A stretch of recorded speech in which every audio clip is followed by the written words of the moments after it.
ही कर रहा था कि अचानक दूसरी तरफ से सिमरन की आवाज आना बंद हो गई। इस वजह से शशांक परेशान हो गया और उसकी आईब्रोज परेशानी के मारे सिकुड़ गई थी। शशांक ने तुरंत कहा, हेलो, क्या तुम वहां हो? सिमरन, आई एम सॉरी, तुमने अभी क्या कहा? वो मैं थोड़ा सा डिस्ट्रैक्ट हो गई थी, सिमरन ने शशांक की बात का जवाब देते हुए कहा। मैंने कहा, अगर तुम्हें ऐसा लगता है कि तुम्हें मेरे पेंट हाउस का डिजाइन पसंद नहीं है तो हम तुम्हारे हिसाब से कुछ रेनोवेशन करवा सकते हैं। तुम मुझे बेहिचक जो भी चेंजेस करवाने हैं या हमारे घर के लिए कुछ नया खरीदना है तो बता सकती हो। मैं तुम्हारे लिए वो सब ला दूंगा जो कुछ तुम्हें चाहिए। शशांक ने अपनी बात दोहराते हुए सिमरन से कहा। ओह ठीक है, मैं ये याद रखूंगी, सिमरन ने सिर हिलाते हुए शशांक से कहा। ओके, अभी 5 मिनट में मेरी मीटिंग शुरू होने वाली है। I will miss you soon. और हाँ, डिनर करना मत भूलना, शशांक ने सिमरन को दोबारा याद दिलाते हुए कहा। अभी तक तो मैंने तुम्हारे भेजे हुए स्नैक्स भी खत्म नहीं किए हैं और तुम अभी से डिनर के बारे में बात कर रहे हो। क्या तुम मुझे मोटा करना चाहते हो? सिमरन की आवाज में इतनी खुशी थी जिसे सुनकर शशांक के चेहरे पर एक बड़ी सी स्माइल आ गई। तुम उसके बारे में चिंता मत करो मेरी जान, तुम जो चाहे वो खा सकती हो और मोटी हो सकती हो और मैं फिर भी तुम्हें प्यार करता रहूंगा। मेरे दिल में तुम्हारे लिए जो प्यार है उसकी कोई वेट लिमिट नहीं है। और इसके बाद शशांक अपने ही किए हुए बेकार से जोक पर खुद ही हंसने लगा। मैं चिंता नहीं कर रही हूँ, सिमरन ने तुरंत ही शशांक की बात का जवाब दिया और कहा, मेरी भी एक और मीटिंग है, बाय। सिमरन के अचानक से फोन रखने के बाद भी शशांक की मुस्कुराहट उसके चेहरे से जा ही नहीं रही थी। उसकी वाइफ फिर से वही क्यूट वाली सिमरन बन गई थी। शशांक को ये जानकर बहुत खुशी हुई कि फाइनली उसकी वाइफ ने उसे खुद को प्रोटेक्ट करने की परमिशन दे दी थी। हालांकि वो ये सब परछाई में रहकर ही कर सकता था, शशांक फिर भी सेटिस्फाइड था कि सिमरन के दिल के करीब पहुंचने के लिए ये छोटे छोटे स्टेप्स भी काफी थे। और उसे कहीं ना कहीं यकीन था कि एक दिन वो जरूर सिमरन का दिल जीतने में सक्सेसफुल हो जाएगा। जैसे ही शशांक ने फोन रखा, वो फिर से सिमरन के साथ हुई बातों की यादों में खो गया। जो भी बातें अभी अभी उसके सिमरन के साथ हुई थी, वो उनसे इतना खुश था कि वो बिल्कुल भूल गया था कि इस समय वो बिल्कुल प्यार में पागल एक टीनेजर की तरह लग रहा था जिसे पहला पहला प्यार हुआ था। उस समय वहां पर रूपाली भी ऑफिस में खड़े होकर शशांक को देख रही थी।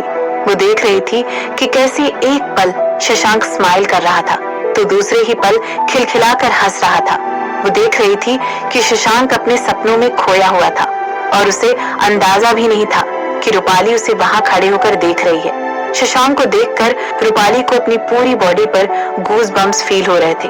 उसे ऐसा लग रहा था जैसे उसके बॉस की पर्सनालिटी में कुछ ड्रास्टिक बदलाव हो गए थे और ये सारे चेंजेस उसे शशांक की शादी के होने के बाद ही दिख रहे थे। तो क्या, अरे अब बस सारे आदमी शादी के बाद इसी तरह चेंज हो जाते हैं, रूपाली अपने मन ही मन सोचने लगी। अगर ऐसा ही था तो ये बहुत डराने वाली बात थी। क्या हमारे आदमी उन दोनों को फॉलो कर रहे हैं? रूपाली ने शशांक को खुद से ये सवाल पूछते हुए सुना। यस सर, हमारे आदमी उन पर कड़ी निगरानी रखे हुए हैं, वो उन दोनों को पूरी तरह से फॉलो कर रहे हैं, रूपाली ने शशांक से कहा।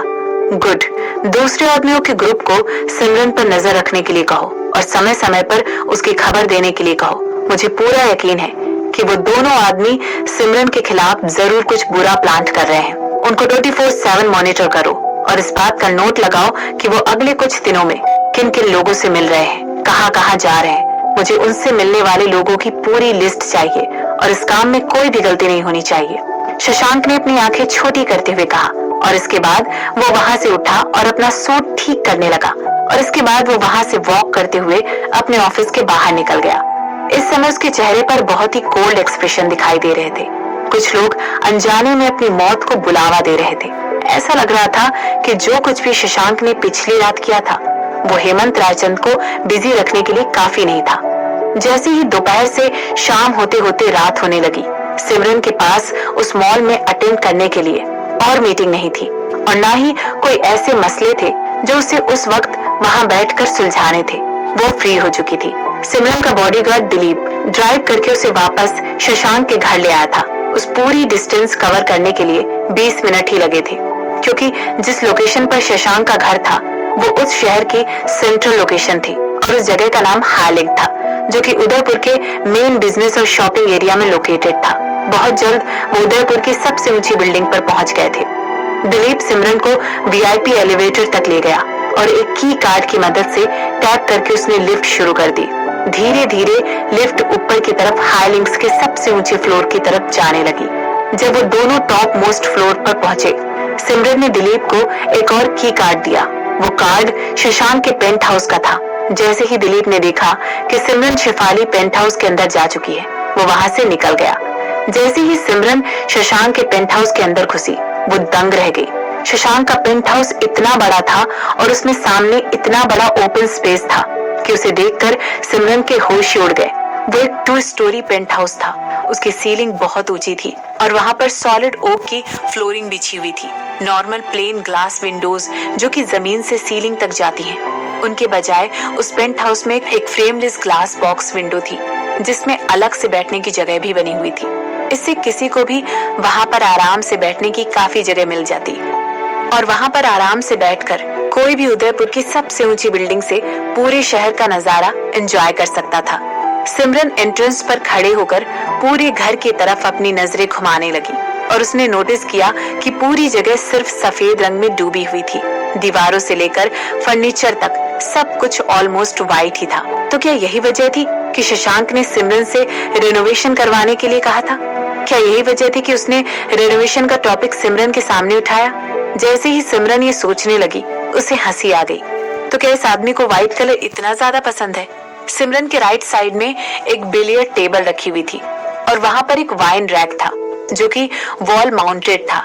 उस रैक में तरह तरह की अलग अलग जगह से आई हुई वाइन्स रखी हुई थी। सिमरन ना चाहते हुए भी ये सोच रही थी कि क्या शशांक ने कभी इस बिलियर्ड टेबल पर खेला भी होगा। इसके बाद सिमरन की नजरें वहां पर रखे हुए शानदार व्हाइट कलर के पियानो पर पड़ी। वो पियानो फायरप्लेस के बिल्कुल बगल में था और फायरप्लेस सिमरन के प्लेट में था। क्या शशांक को पियानो प्ले करना आता था? सिमरन मन ही मन सोचने लगी। जहां तक सिमरन को याद था, जब वो दोनों बच्चे थे, शशांक को कोई भी म्यूजिकल इंस्ट्रूमेंट प्ले करना नहीं आता था। फिर सिमरन ने सोचा कि हो सकता है जब शशांक अब्रॉड गया तब उसने पियानो बजाना सीख लिया होगा। जब सिमरन ने पहला लेवल एक्सप्लोर करके खत्म कर दिया, तब उसने डिसाइड किया कि अब उसे ऊपर जाकर वहां का नजारा देखना चाहिए। वाह, वो ये जानने के लिए बहुत ज्यादा क्यूरियस हो रही थी कि उनका मास्टर बेडरूम कैसा दिखता है। हालांकि इससे पहले कि वो सीढ़ियों तक पहुंच पाती, उसका फोन वाइब्रेट हो गया। जैसे ही सिमरन ने देखा कि एक अननोन नंबर से उसे कॉल आ रहा है, वो थोड़ी सावधान हो गई। उसने कॉल एक्सेप्ट कर ली, मगर वो कुछ बोली नहीं। सिमरन कपूर? सिमरन ने फोन पर एक धीमी सी आवाज सुनी। स्पीकिंग। सिमरन ने जवाब दिया। मैं मिसेस लीना कपूर बोल रही हूँ। कैसी हो तुम? सिमरन की सौतेली माँ ने कहा। हम लोगों को उस वकील सेजल से पता चला कि तुमने शादी कर ली है। ऐसा बोलते वक्त मिसेस कपूर की आवाज थोड़ी लड़खड़ाने लग गई। वो बिल्कुल उस तरह बात कर रही थी जैसे कि कोई डरा हुआ बच्चा अपने फादर से बात करता है। सिमरन ने आंखें घुमाकर उनकी एक्टिंग को भांप लिया। दरअसल मिसेस कपूर पैदा ही एक्ट्रेस बनने के लिए हुई थी। जी हाँ, मैंने शादी कर ली, सिमरन ने जवाब दिया। मेरा मतलब है, हम दोनों अभी भी तुम्हारे पेरेंट्स हैं। तब भी तुमने हमें इन्फॉर्म करने की जरूरत नहीं समझी। मुझे ना सही, लेकिन कम से कम अपने फादर को तो इस बात की इन्फॉर्मेशन दे देती कि तुमने शादी कर ली है। अब हमें इस खबर के बारे में भी किसी और से पता चला है। मिसेस कपूर ने हकलाते हुए सुबक सुबक कर रोते हुए कहा। इसके बाद उन्होंने कहा, मैं जानती हूँ कि हम लोगों के बीच में अब बातचीत बंद हो चुकी है, क्योंकि जो कुछ भी तुम्हारे साथ पास्ट में हुआ, तुम उसकी वजह से मुझसे नफरत करती हो। लेकिन तुम्हारे पिता तुम्हारे बारे में बहुत ज्यादा वरीड हो रहे हैं। हम लोग तो ये भी नहीं जानते कि आखिर जिस आदमी से तुमने शादी की है वो आदमी कौन है, कैसा है, उसका बैकग्राउंड क्या है, उसका खानदान अच्छा भी है या नहीं। बस यही सब सोच सोचकर तुम्हारे पिता को तुम्हारी और ज्यादा चिंता हो रही है। इसके बाद भी मिसेस कपूर अपनी बातें बोलती रही, लेकिन सिमरन चुप थी। वो उनसे कुछ भी नहीं बोली। मगर मिसेस कपूर ने आगे कहा, तो इसलिए मैंने तुम्हें कॉल किया है और मैं तुम्हें और तुम्हारे हस्बैंड को हमारे साथ डिनर करने के लिए इनवाइट करना चाहती हूँ। और मैं ऐसा इसलिए कर रही हूँ ताकि हम लोग आपस में एक दूसरे को अच्छी तरह जान जाए और हमारी आपस में अच्छी जान पहचान हो जाए। हम ऐसा करके उस इंसान को भी जान जाएंगे जिसे तुमने अपने लिए चुना है, और सही मायने में तभी तुम्हारे पिता के दिल को शांति मिलेगी।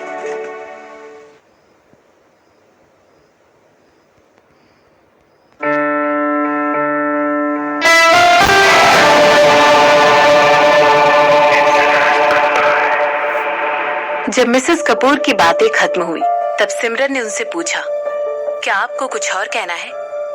डिनर? सच में? अचानक से इन लोगों को सिमरन की इतनी फिक्र क्यों होने लगी थी?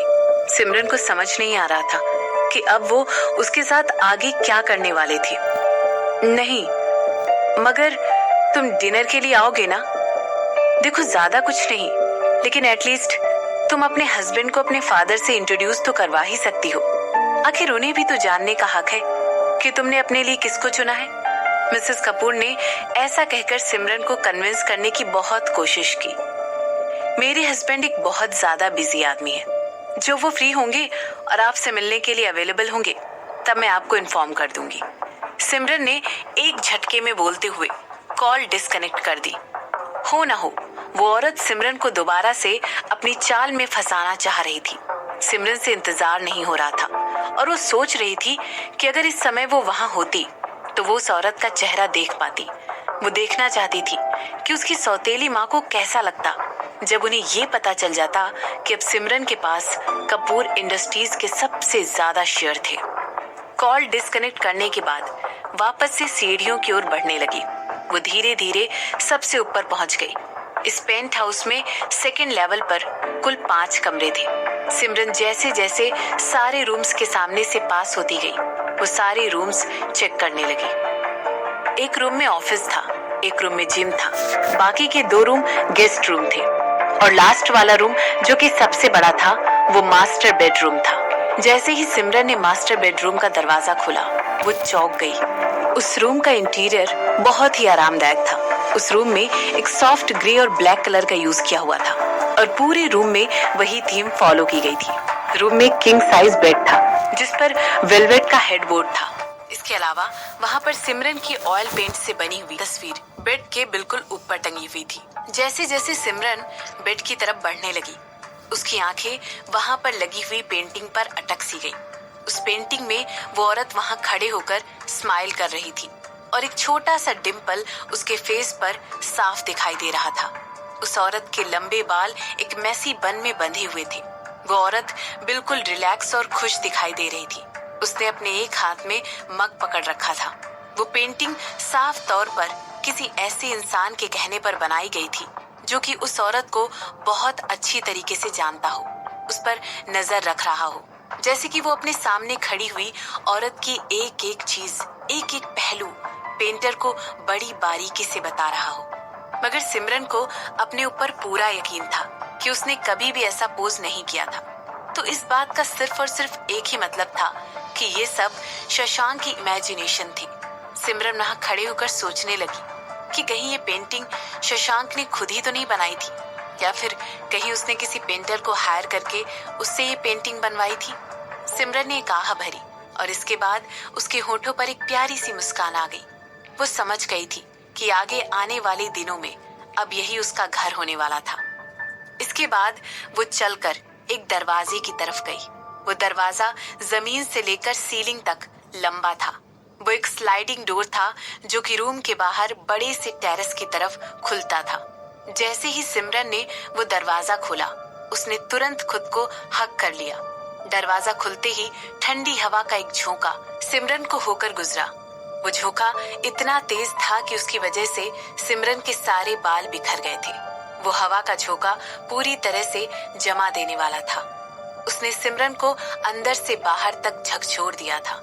इसके बाद सिमरन ने अपनी आंखें बंद की और एक गहरी सांस ली।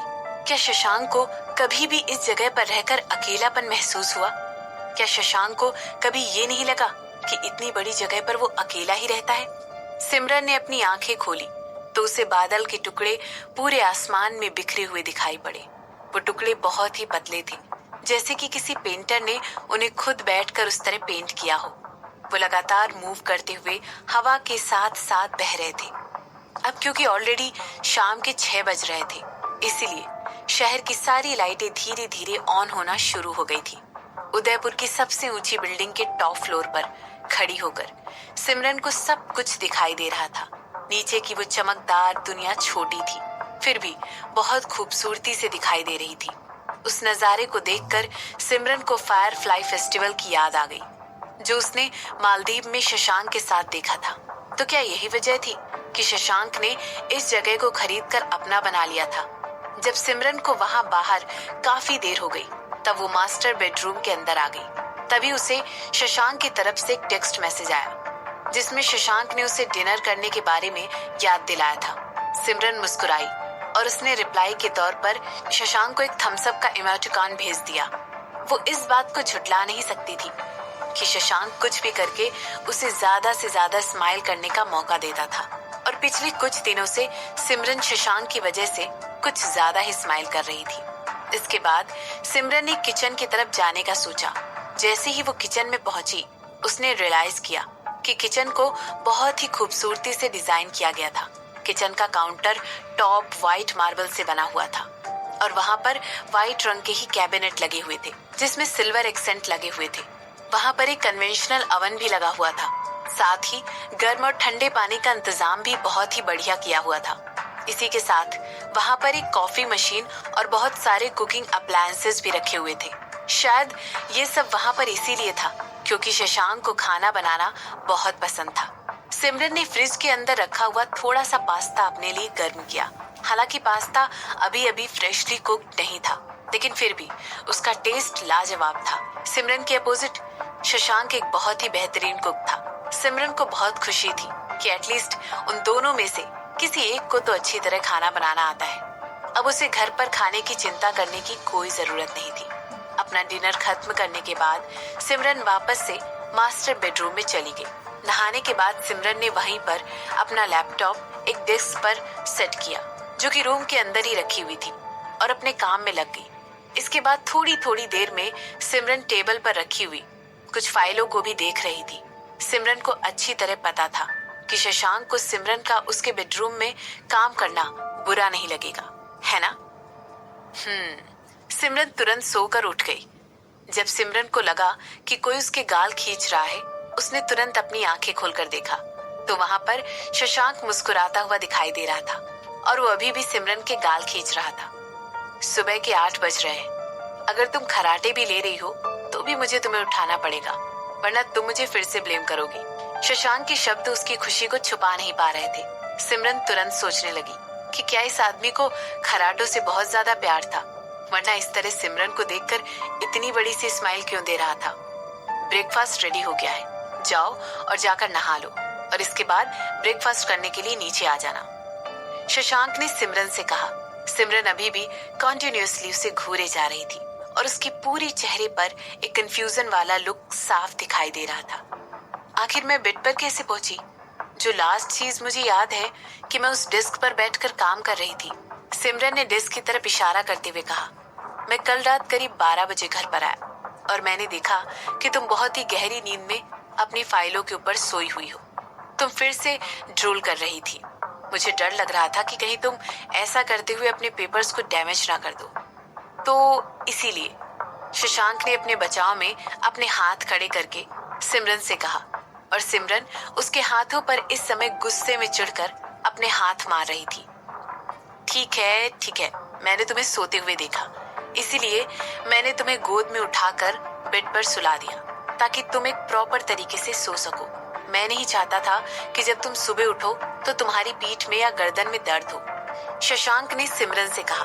सिमरन ने शशांक की बात का कोई जवाब नहीं दिया, और उसे ब्लैंकेट के अंदर से झांक कर देखने लगी। इसके बाद सिमरन ने कहा, मैंने अभी भी अपने पजामास पहने हुए हैं, मैंने तुम्हारे साथ कुछ भी नहीं किया। शशांक ने तुरंत अपने बचाव में कहा। आखिर तुमने कुछ किया क्यों नहीं? सिमरन ने अपनी आईब्रो उठाते हुए उससे पूछा। इसके बाद उसने शशांक को ऊपर से नीचे तक देखते हुए कहा, तो क्या तुम्हें मैं सुंदर नहीं लगती, या फिर कहीं तुम्हें कोई वैसी वाली प्रॉब्लम तो नहीं है? इसके बाद सिमरन खुद अपने ही कहे हुए शब्दों पर जोर जोर से हंसने लगी, और जितनी तेज हो सके उतनी तेज दौड़कर बाथरूम में चली गई, और उसने अंदर जाते ही तुरंत बाथरूम का दरवाजा भी लॉक कर लिया। शशांक को चिढ़ाना सिमरन को बहुत ज्यादा मजेदार लगता था। सिमरन अपनी हंसी बिल्कुल भी कंट्रोल नहीं कर पा रही थी। जैसे ही सिमरन को उसके अजीब सवाल पूछने पर शशांक का मुंह खुला रहने वाला चेहरा याद आता, वो फिर से जोर जोर से हंसने लगती। सिमरन ने हंसते हंसते ही खुद को अनड्रेस करना शुरू किया। उसने कभी भी नहीं सोचा था कि उसे शशांक को चिढ़ाकर इतनी ज्यादा खुशी मिलेगी। क्या उस आदमी ने सोचा था कि क्लिक। जैसे ही सिमरन ने डोर नॉब के क्लिक होने की आवाज सुनी, उसकी आंखें बाहर आ गई। क्या शशांक ने अभी अभी बाथरूम को खोलने के लिए चाबी का इस्तेमाल किया था? सिमरन ने तुरंत अपने कपड़ों को कसकर पकड़ लिया, वो कपड़े जो उसने ऑलरेडी जमीन पर फेंक दिए थे, और इसके बाद उसने कपड़े उठाकर खुद को उनसे कवर कर लिया। सिमरन को शशांक से ऐसी उम्मीद बिल्कुल भी नहीं थी। इसके बाद वो कहने लगी, शशांक वर्मा, तुम्हें क्या लगता है तुम ये सब क्या कर रहे हो?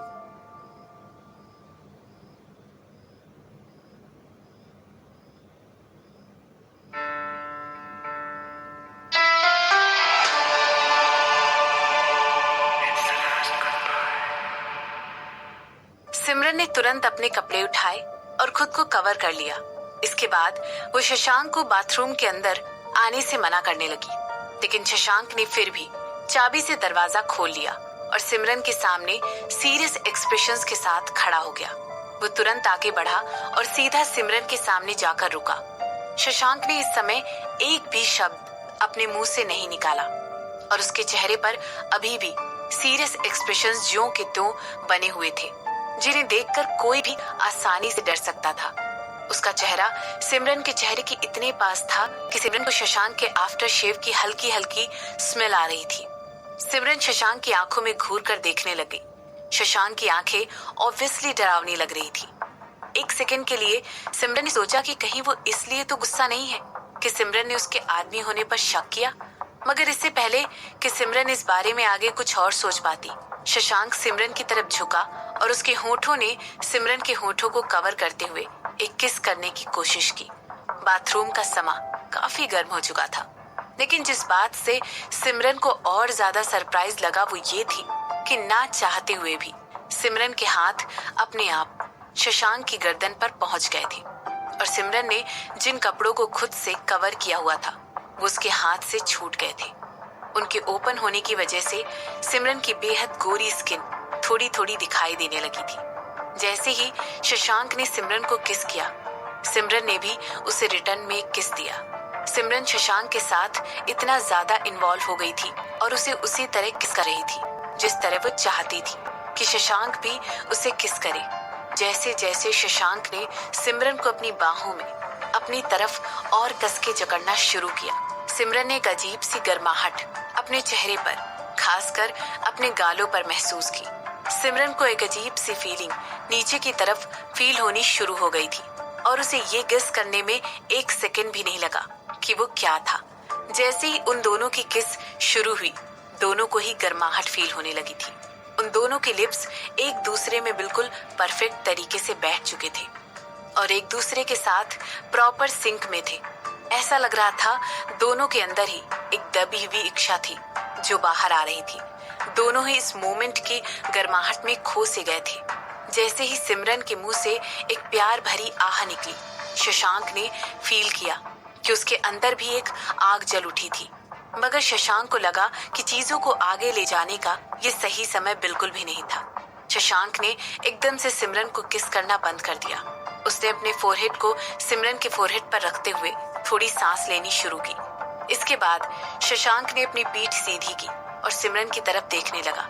सिमरन उसकी तरफ इस तरह देख रही थी जैसे उसे अचानक से कोई शॉक लग गया हो। इसके बाद शशांक ने सिमरन से कहा, आई एम सॉरी, मैंने अपना कंट्रोल खो दिया, मगर जैसे कि तुम देख सकती हो मुझे ऐसी वैसी कोई प्रॉब्लम नहीं है। ऐसा कहने के बाद शशांक मुस्कुराया और कहने लगा, चलो साथ में चलकर ब्रेकफास्ट करते हैं, मैं तुम्हारे लिए नीचे वेट कर रहा हूँ। ऐसा कहने के बाद वो बाथरूम से सिमरन को पीछे उसी हालत में छोड़कर चला गया। जैसे ही वो गया, सिमरन को रियलाइज हुआ कि उसके साथ आखिर क्या हुआ था।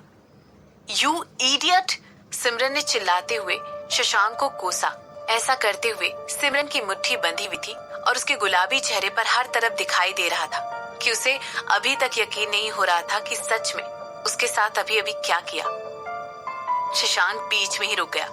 वो रुक गया जैसे ही शशांक ने एक झटके में उस किस को स्टार्ट किया था, वैसे ही एक झटके में वो चला भी गया। और जो बात सिमरन को और ज्यादा अनकंफर्टेबल लग रही थी वो ये नहीं थी कि शशांक अपना काम बीच में छोड़कर चला गया था। उसने तुरंत वहां लगे शीशे में अपनी परछाई देखी। उसकी चमचमाती हुई साफ व्हाइट स्किन इस समय कितनी सुंदर दिख रही थी और उसके बाल भी इस समय थोड़े से मैसी हो रहे थे। उसका इस समय का लुक देखकर कौन सा आदमी उसे मना कर सकता था। आखिर शशांक ने ऐसा कैसे कर दिया? क्या सिमरन शशांक को खूबसूरत नहीं लगती थी? इस समय सिमरन की आंखों में एक अजीब सी इरिटेशन साफ दिखाई दे रही थी और उससे भी ज्यादा सिमरन को ये जानना था कि आखिर शशांक रुक क्यों गया। बिना उसे कोई जवाब दिए वो वहां से कैसे चला गया? जब तक उसे शशांक से कोई जवाब नहीं मिलता है, सिमरन इस बारे में सोचना छोड़ नहीं सकती थी। सिमरन को यकीन था कि अगर शशांक ने उसे कोई अच्छा एक्सप्लेनेशन नहीं दिया तो वो इस बारे में सोचते सोचते पागल हो जाएगी। यही सब सोचते हुए सिमरन तुरंत नहाकर तैयार हो गई। इसके बाद वो सीढ़ियों से नीचे चली गई और सीधा जाकर किचन में खड़ी हो गई। Perfect timing. सिमरन ने वहां पहुंचने के बाद शशांक को कहते हुए सुना। ऐसा कहते हुए शशांक ने करी का बोल नीचे टेबल पर रख दिया। उसके बगल में पाइपिंग हॉट ताजा बने हुए बंस रखे हुए थे। जैसे ही शशांक सिमरन के सामने वाली सीट पर जाकर बैठा, उसके चेहरे पर एक स्माइल थी। जो कुछ भी अभी थोड़ी देर पहले हुआ था, शशांक उससे अछूता सा नजर आ रहा था और उसे ऐसा देखकर सिमरन और ज्यादा इरिटेट हो गई थी। शशांक वर्मा, ऐसा कहते हुए सिमरन के चेहरे पर एक सीरियस लुक था और सिमरन ने चिल्लाकर शशांक का नाम पुकारा था। ऐसा कहने के बाद सिमरन थोड़ी देर रुकी और उसके बाद कहने लगी, मुझे सच सच बताओ, क्या तुम्हें मुझसे कोई प्रॉब्लम है? शशांक ने तुरंत सिमरन की तरफ आईब्रोज उठाकर देखा और कहा, ऑफ कोर्स नॉट, मगर तुम ऐसा क्यों पूछ रही हो? तो फिर क्या बात है? क्या ये मेरी बॉडी के बारे में है? तुम्हें ऐसा लगता है कि मैं बहुत ज्यादा पतली हूँ? सिमरन ने सीधे सीधे अपनी आंखें छोटी करके शशांक को आंखों में देखते हुए कहा। इसके बाद वो कहने लगी, तो क्या यही रीजन था कि तुम चाहते थे कि मैं और ज्यादा खाना खाऊं? तुम्हें ऐसा लगता है कि मैं वो सब नहीं? थोड़ी सांस लेने के बाद सिमरन ने फिर से कहना शुरू किया, कहीं तुम्हें ऐसा तो नहीं लगता है कि मैं तुम्हारा वेट नहीं ले पाऊंगी? क्या? नहीं? अरे बिल्कुल नहीं। शशांक ने सिमरन की बात का जवाब दिया। ऐसा कहते हुए वो सिमरन के अजीब सवालों को सुनकर काफी हैरान था। तो फिर तुम इतनी जल्दी क्यों रुक गए? सिमरन ने शशांक से कहा। जैसे ही सिमरन ने सवाल पूछा, उसने देखा कि शशांक के चेहरे के एक्सप्रेशन तुरंत बदल गए। सिमरन को तुरंत एहसास हो गया कि शशांक उसकी ब्लंटनेस की वजह से सरप्राइज हो गया था। तो क्या सिमरन को ऐसे क्वेश्चन पूछने के लिए गिर गई थी और उसे बुरा लग रहा था? नहीं, बिल्कुल नहीं। इन सब चीजों के बारे में जितनी जल्दी पता लग जाए उतना अच्छा है। मैं जो कुछ भी हुआ उसके लिए ना तो उत्सुक हूँ और ना ही मुझे पछतावा हो रहा है। सिमरन ने अपनी बात को आगे बढ़ाते हुए कहा।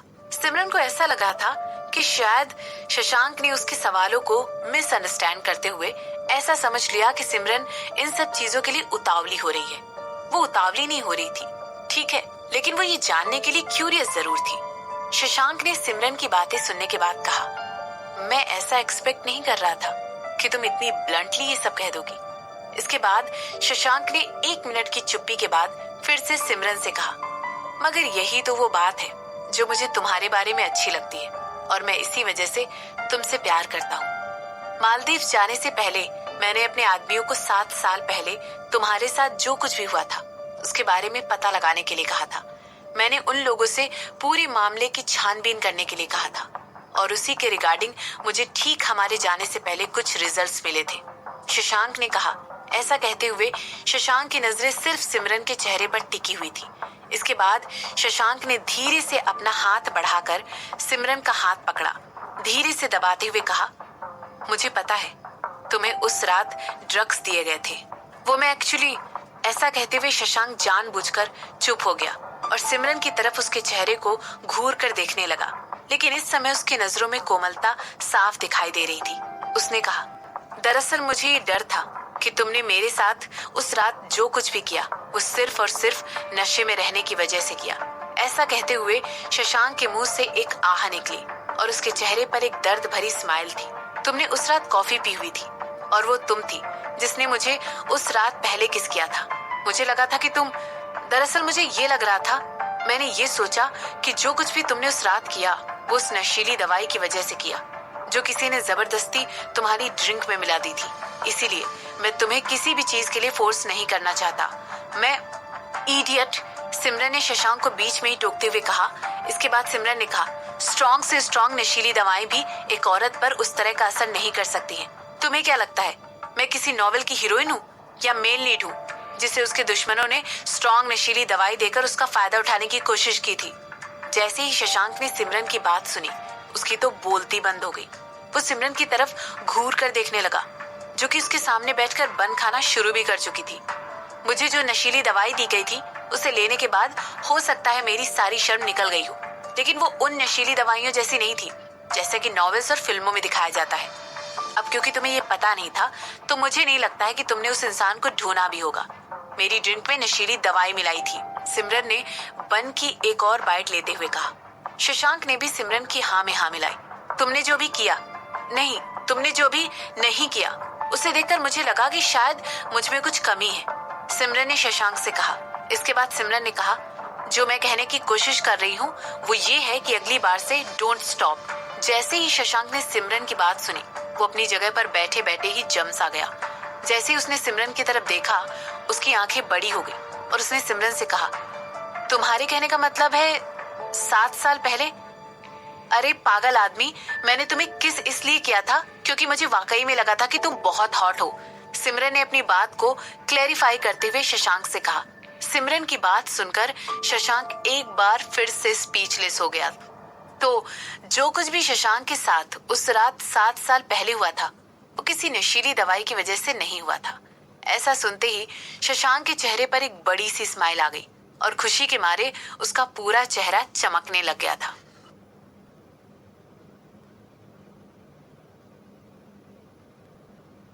वाला बॉक्स खोला और एक आह भरते हुए कहा, सिमरन, ये सब क्या है?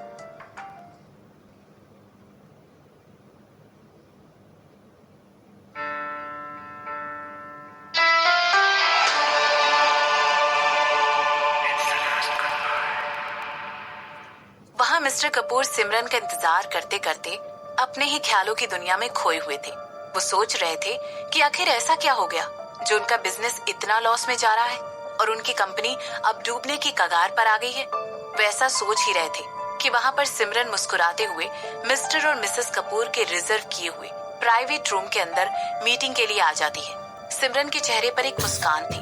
वो बहुत ही ग्रेसफुली मिस्टर और मिसेस कपूर के सामने जाकर बैठ गई और उसने अपना चेहरा अपनी हथेली पर रख लिया और दोनों को देखने लगी। तुम अकेले ही आई हो? मिस्टर कपूर ने बड़ी शांति के साथ सिमरन से पूछा। उन्हें पता था कि इस समय उस औरत को छेड़ना ठीक नहीं होगा। इसके बाद उन्होंने कहा, तुम्हारा हस्बैंड कहाँ है?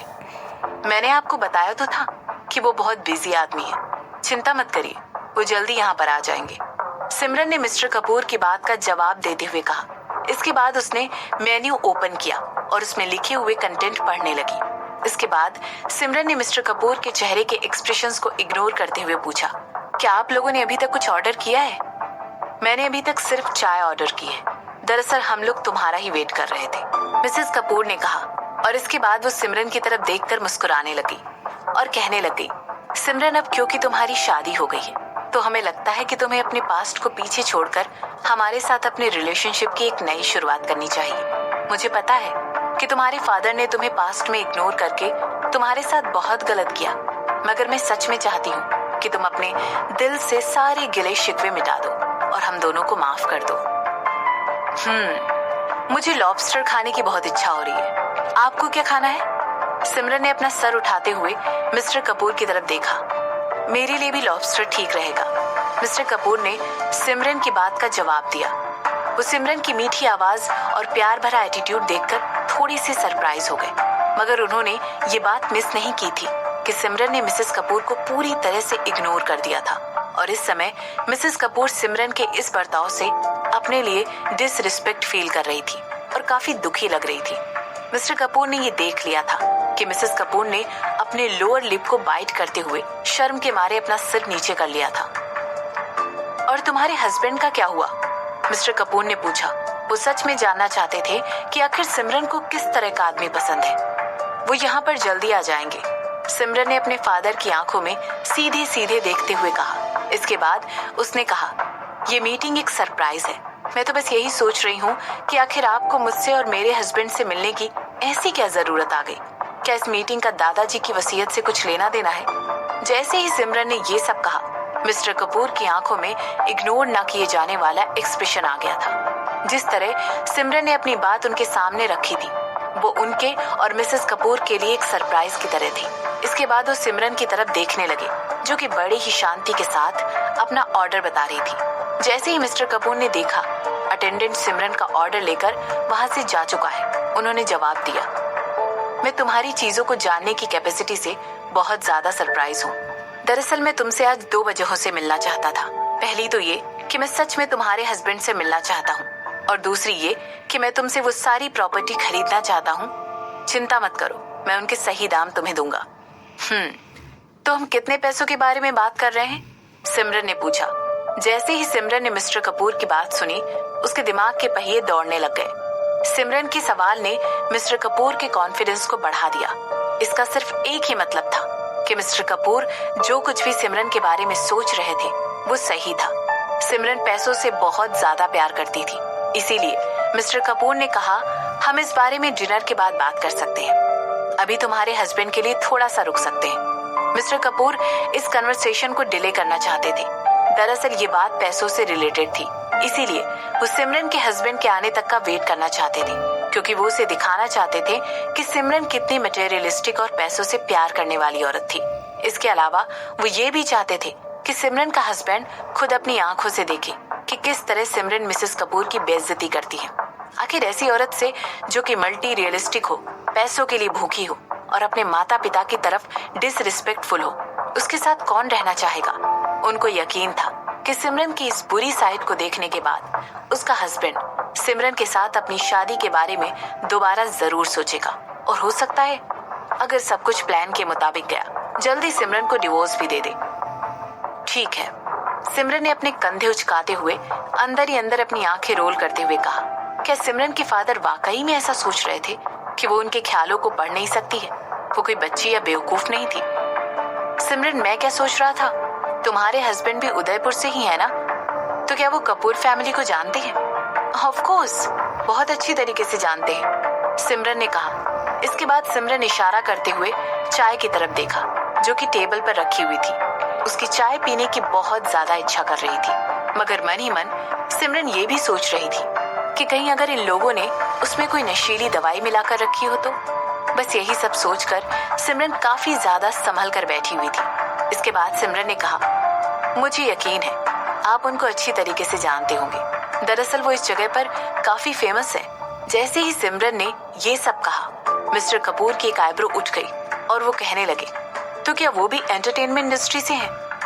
नहीं, सिमरन ने मिस्टर कपूर की बात का जवाब देते हुए कहा, इट्स ओके मिस्टर कपूर, मुझे यकीन है कि सिमरन के हस्बैंड एक बहुत अच्छे आदमी हैं। आपको इस बारे में और ज्यादा चिंता करने की जरूरत नहीं है। मिसेस कपूर ने मिस्टर कपूर के हाथों पर हाथ मारते हुए कहा। इसके बाद वो फिर से सिमरन को देखकर मुस्कुराने लगी और कहने लगी, मैं ये सोच रही थी क्योंकि अब तुम्हारी शादी हो चुकी है, तो क्या तुम उदयपुर में ही सेटल होगी या फिर तुम वापस मुंबई चली जाओगी? मैं यही रहूंगी, सिमरन ने जवाब दिया।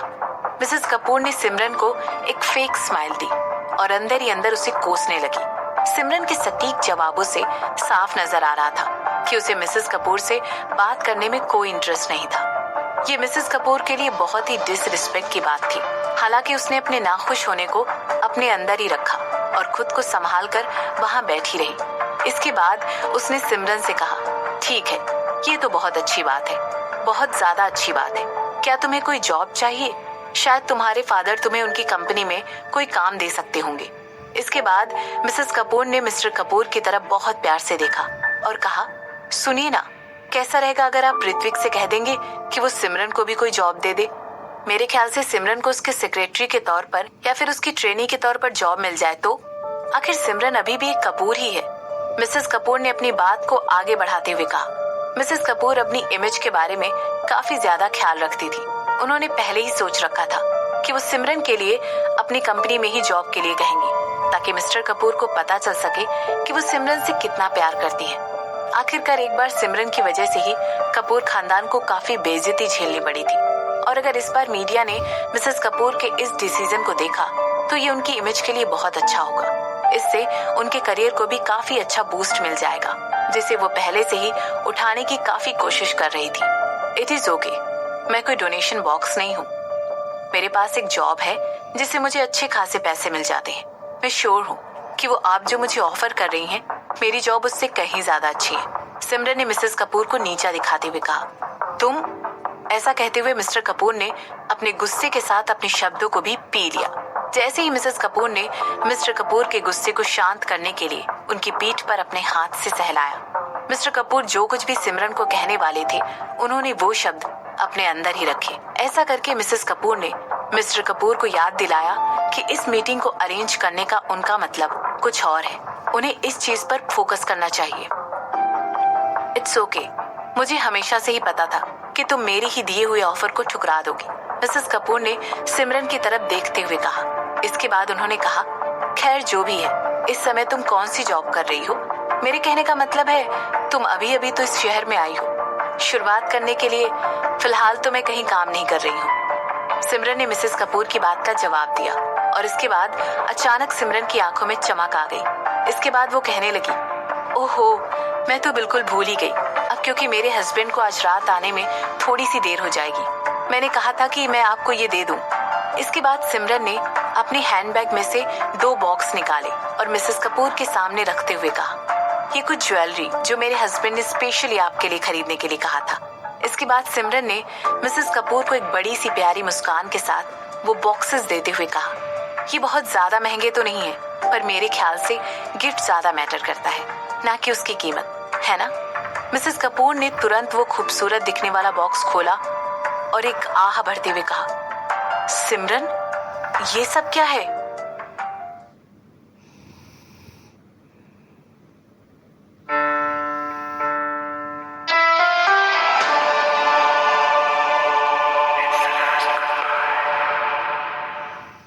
जैसे ही मिस्टर कपूर ने मिसेस कपूर का रिएक्शन देखा, उन्होंने तुरंत अपना बॉक्स भी खोलकर देख लिया। जैसे ही मिस्टर कपूर ने वो बॉक्स खोला, उन्हें वहां पर एक ब्लैक रिंग दिखी, जिसके ऊपर एक ब्लैक कलर का हीरा जड़ा हुआ था। जैसे ही उन्होंने वो ब्लैक रिंग देखी, उनकी आंखें खुली की खुली रह गई, और उन्होंने कहा, क्या ये ओपल है? उन्होंने उस रिंग को बॉक्स के बाहर निकालकर और पास से देखा। उनके चेहरे का रंग ही उड़ गया। वो रिंग व्हाइट गोल्ड की बनी हुई थी। वो इस बात को लेकर श्योर थे, मगर फिर इस पर ब्लैक कुशन की तरह ओपल कट करके उसको ऊपर से क्यों लगाया हुआ था? क्या तुम्हें पता है ओपल के पीछे की क्या कहानी है? मिस्टर कपूर ने पूछा।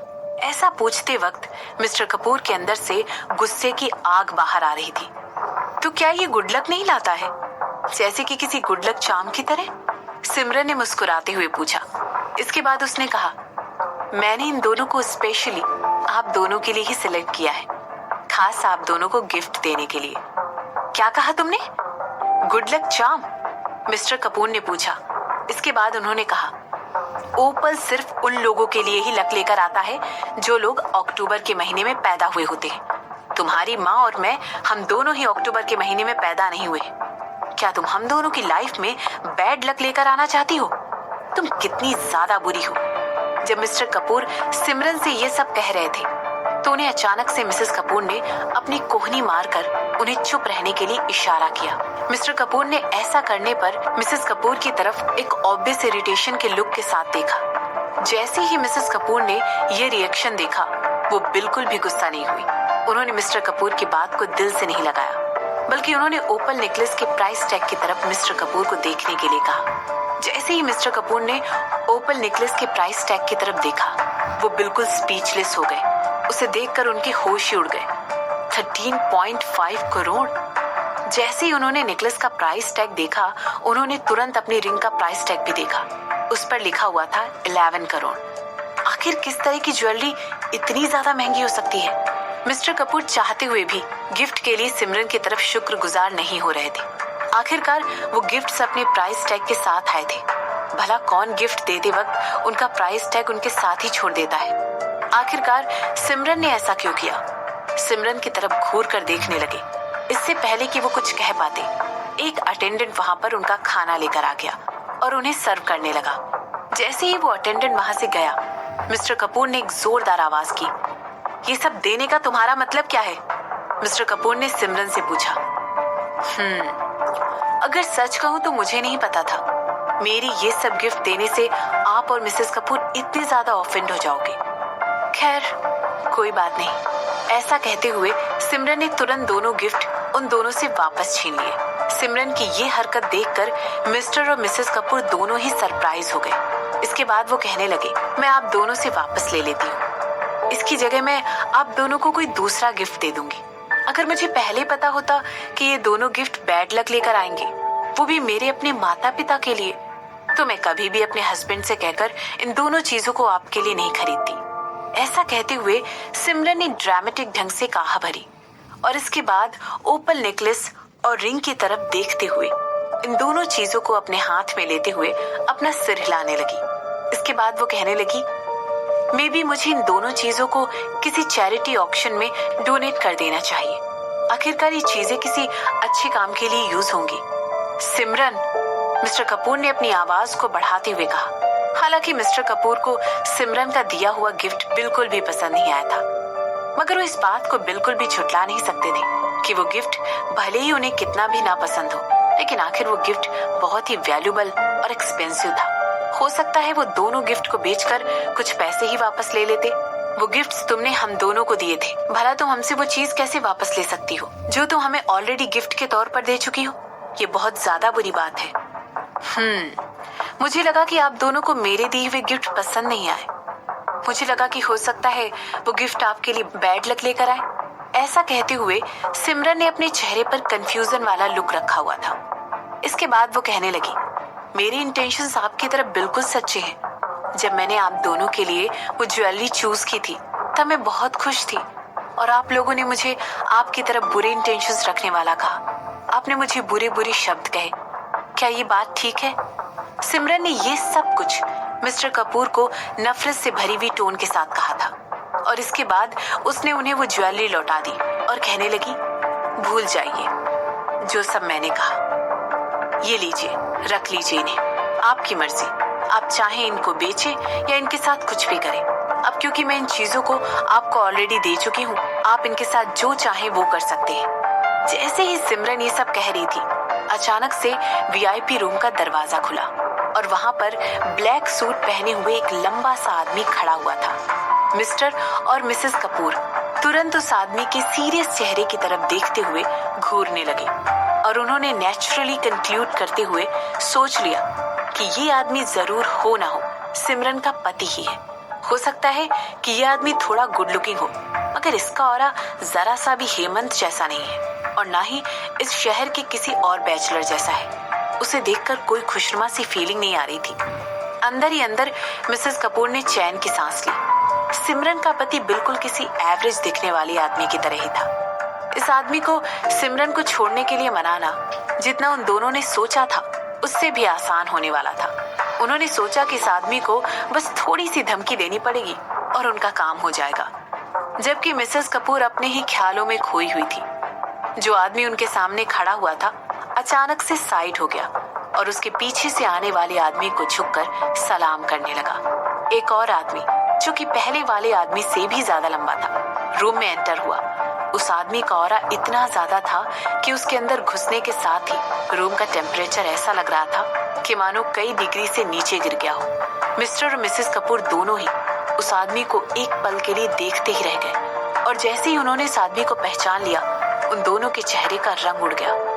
मिस्टर वर्मा? ऐसा कहते हुए मिस्टर कपूर अपनी सीट से उठकर अपनी जगह पर खड़े हो गए और इसके बाद एक कंफ्यूजन से भरे लुक के साथ वो शशांक की तरफ चलकर जाने लगे और कहने लगे, ये एक प्राइवेट मीटिंग है, क्या आप? मिस्टर कपूर ने जैसे ही नोटिस किया कि शशांक उनकी तरफ देख भी नहीं रहा है, वो तुरंत ही पीछे हट गए। इसके बाद मिस्टर कपूर सिमरन की तरफ देखने लगे और उन्होंने देखा कि सिमरन बड़े प्यार से शशांक की तरफ देखकर मुस्कुरा रही थी। मिस्टर कपूर को सरप्राइज करते हुए शशांक भी सिमरन की तरफ देखकर वापस उसी तरह मुस्कुरा रहा था और सिमरन की तरफ देखते हुए शशांक के चेहरे पर बहुत ही जेंटल एक्सप्रेशंस थे। शशांक सीधे सिमरन की तरफ चलकर चला गया। उसने एक बार भी मिस्टर और मिसेस कपूर की तरफ देखा तक नहीं।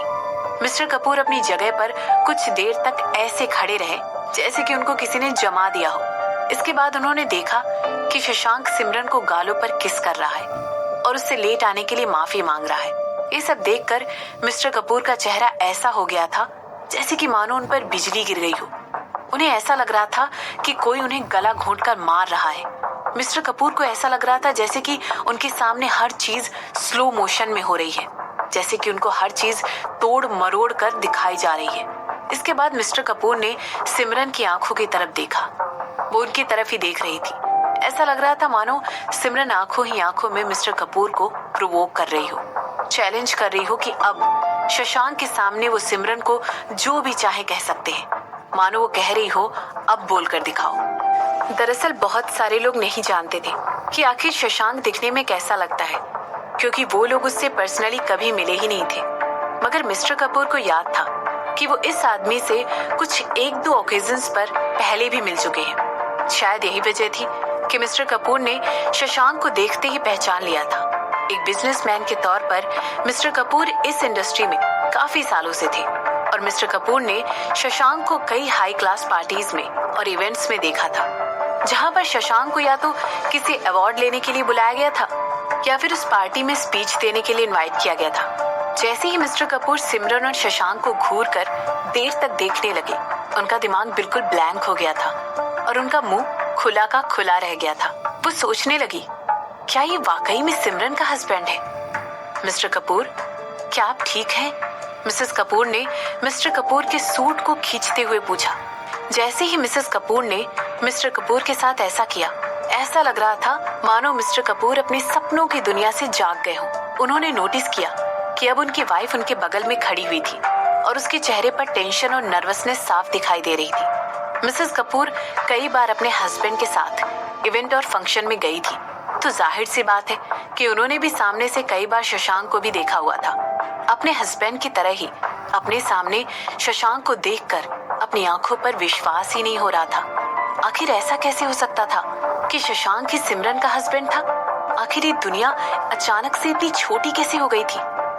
प्लीज बैठिए ना, मिस्टर कपूर ने एक हाथ से सीट की तरफ इशारा करते हुए कहा और दूसरे हाथ से अपनी वाइफ के कांपते हुए हाथों को पकड़ा। मिसेस कपूर सच में शशांक से काफी डरती थी। ऐसा उनकी हरकतों से साफ जाहिर हो रहा था। जो आदमी इस समय उन दोनों के सामने खड़ा हुआ था, वो बिजनेस की दुनिया में एक लेजेंड माना जाता था और ये बहुत बड़ी बात थी कि वही आदमी सिमरन का हस्बैंड भी था। मिस्टर और मिसेस कपूर के लिए ये बहुत ही शॉकिंग न्यूज थी। मिस्टर और मिसेस कपूर, मेरा नाम शशांक वर्मा है। शशांक ने खुद को इंट्रोड्यूस करते हुए कूली कहा और इसके बाद उसने उन दोनों की तरफ एक बार भी देखा भी नहीं, बल्कि उसकी आंखें बस सिमरन को ही देख रही थी।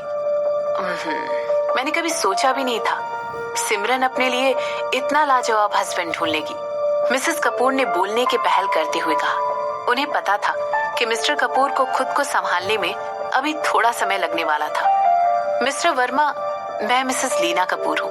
मैं सिमरन की सौतेली माँ हूँ। मुझे आपसे मिलकर बहुत खुशी हुई, मिसेस कपूर ने खुद को इंट्रोड्यूस करते हुए कहा। मिसेस कपूर के शब्द सुनकर ऐसा लग रहा था जैसे कि वो बहुत ही शांत और संभली हुई औरत थी, लेकिन उनकी आंखों में इस समय जो बुरे भाव भरे हुए थे वो सिमरन और शशांक दोनों ने ही नोटिस कर लिए थे। मिसेस कपूर के खुद को इंट्रोड्यूस करने के बाद भी शशांक ने उनकी तरफ देखकर रिस्पॉन्ड करना जरूरी नहीं समझा। शशांक ने सिमरन की तरफ देखा और उसे सिमरन की हालत कुछ ठीक नहीं लग रही थी, इसीलिए उसने सिमरन से पूछा, क्या हुआ? कुछ गलत हुआ है क्या? तुम इतनी सैड क्यों लग रही हो? सिमरन ने अपना सर दूसरी तरफ घुमाते हुए दुख भरी आवाज में कहा, इन लोगों को मेरे लाए हुए गिफ्ट पसंद नहीं आए। इन लोगों ने कहा कि मैं बहुत बुरी हूँ क्योंकि मैंने इन लोगों को ऐसा गिफ्ट दिया है जो इन लोगों के लिए बैड लक लेकर आएगा। ऐसा लग रहा है जैसे कि हम लोगों ने इन गिफ्ट पर लाखों रुपए खर्च करके गलती कर दी, और ये सब सिर्फ ये सुनने के लिए। इसके बाद सिमरन ने ड्रामेटिकली अपना फेस अपने हाथों पर रख लिया और दुखी चेहरा बना लिया, जिसे देखकर शशांक तुरंत परेशान हो गया। उसने नफरत भरी निगाहों से मिस्टर और मिसेस कपूर की तरफ देखा। अगर इन लोगों को ये अच्छा नहीं लगता है तो इन गिफ्ट्स को फेंक दो, ये सिर्फ कुछ लाख रुपए ही हैं। तुम्हें इतने छोटे से अमाउंट के लिए दुखी होने की कोई जरूरत नहीं है, ठीक है? शशांक ने सिमरन की पीठ सहलाते हुए कहा। जैसे ही शशांक ने ये सब कहा कि मिस्टर और मिसेस कपूर के लिए एक और शॉकिंग बात थी। ये सब हो क्या रहा है?